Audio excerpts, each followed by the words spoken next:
Hello बच्चों, let's read this question. The question says that constant volume for a fixed number of moles of a gas, the pressure of the gas increases with increase in temperature due to option 1 increase in average molecular speed, option 2 increased rate of collision amongst molecules, option 3 increase in molecular attraction, option 4 क्या हो जाता है decrease in mean free path, right?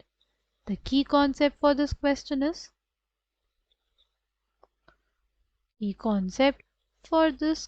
is Gay-Lussac's law. Gay-Lussac's law basically states that अगर हमारे पास temperature increase करेंगे तो जो pressure होगा वो भी इंक्रीज होगा, राइट? तो देखो हमारे पास इसको ऐसे समझ सकते हैं कि हमारे पास क्या हो गया, वॉल्यूम गैस का क्या हो गया, फिक्स हो गया, राइट? और जो नंबर ऑफ मोल्स है गैसेस के वो भी फिक्स्ड है। तो क्या होगा, टेम्परेचर अगर हम लोग बढ़ाएंगे, अगर इसका हम लोग टेम्परेचर बढ़ाएंगे, टेम्परेचर बढ़ाने की वजह से क्या होगा, टेम्परेचर बढ़ने की वजह से जो हमारे पास गैस के पार्टिकल्स होंगे, जो मॉलिक्यूल्स होंगे, उनको क्या मिलने लग जाएगा, उनको मिलने लग जाएगा थर्मल एनर्जी, उनको क्या मिलने लग जाएगा, थर्मल एनर्जी, राइट? अगर हमारे मॉलिक्यूल्स को थर्मल एनर्जी मिलने लग जाएगी तो उसके वजह से क्या होगा, उसके वजह से जो मॉलिक्यूलर स्पीड है उनकी उनकी जो एवरेज मॉलिक्यूलर स्पीड है वो क्या करने लग जाएगी, वो इंक्रीज करने लग जाएगी। अगर स्पीड ज़्यादा इंक्रीज करने लग गई तो पार्टिकल्स क्या होंगे, एक दूसरे से और जो हमारा कंटेनर है उसके वॉल से टकराने लग जाएंगे, राइट? अगर मॉलिक्यूल ज़्यादा टकराएंगे वॉल्स ऑफ द कंटेनर से तो हमारे पास क्या होगा, प्रेशर इंक्रीज कर जाएगा, राइट? अगर हमारे पास मॉलिक्यूल्स ज़्यादा मॉलिक्यूल्स अब हमारे कंटेनर की वॉल से टकराएंगे तो क्या हो जाएगा, प्रेशर इंक्रीज हो जाएगा, राइट? यानी इसको हम लोग ऐसे लिख सकते हैं कि टेम्परेचर इंक्रीज करेंगे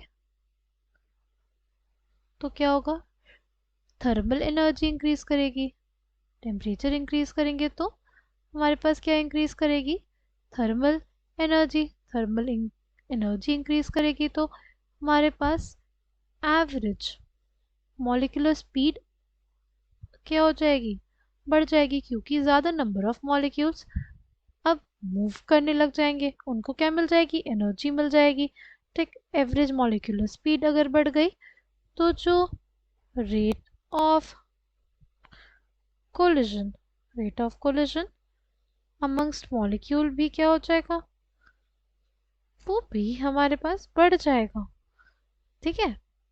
बट वो तभी होगा ना जब हमारे पास क्या हो, एवरेज मॉलिक्यूलर स्पीड में इंक्रीज हो, यानी ये इसका कॉन्सिक्वेंस है, ठीक? और rate of collision amongst molecules बढ़ेगा तो हमारे पास rate of collision with walls of container भी बढ़ेगा, रेट ऑफ कोलिजन विद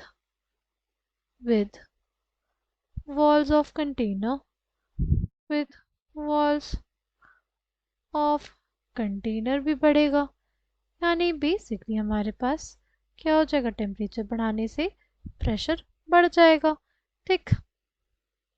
ना हमसे पूछा ऐसा क्यों होगा, क्या ये हमारे पास इंक्रीज रेट ऑफ कोलिजन की वजह से होगा? हाँ, तो इंक्रीज रेट ऑफ कोलिजन की वजह से हो रहा है, but increase rate of collision जो हो रहा है वो किसकी वजह से हो रहा है, वो हो रहा है increase in average molecular speed की वजह से, राइट?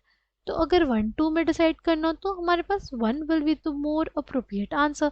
फिर अगर ऑप्शन 3 की बात करते हैं, इंक्रीज इन मॉलिक्यूलर अट्रैक्शन, ऐसा नहीं हो रहा है हमारे पास, right? Increase in molecular attraction की वजह से जो प्रेशर है वो इंक्रीज नहीं करती, राइट? और लास्ट है क्या, decrease in mean free path. सबसे पहले क्वेश्चन क्या आता है, what is mean free path? Mean free path is basically, right, the path that a particle covers before colliding to the other particle, यानी ये हमारे पास क्या होगा, distance between the collisions. Mean free path क्या हो जाता है, distance between the collision, right? Decrease होगा, हाँ बिल्कुल। अगर कोलिजन्स बढ़ेंगे, कोलिजन बढ़ेंगे तो क्या होगा, तो पार्टिकल जो पहले इतनी दूरी पे थे, राइट, वो जल्दी कोलाइड नहीं कर रहे थे, बट अगर वो पार्टिकल्स इतने पास आ गए तो क्या होगा, there will be a possibility of collision, right. तो मीन फ्री पाथ पहले कितना था, मीन फ्री पाथ पहले इतना था, फिर अब कितना हो गया, कम हो गया, यानी क्या होगा, अगर रेट ऑफ कोलिजन बढ़ेगा तो उससे डिक्रीज होगा क्या, मीन फ्री पाथ। तो ऑप्शन 4 भी हमारे पास करेक्ट है, बट वो हमारे पास रीज़न नहीं है प्रेशर ऑफ गैस इंक्रीज होने का विद इंक्रीज इन टेम्परेचर। जो रीज़न होगा, एक्चुअल रीज़न, वो हमारे पास हो जाएगा option 1, increase in the average molecular speed.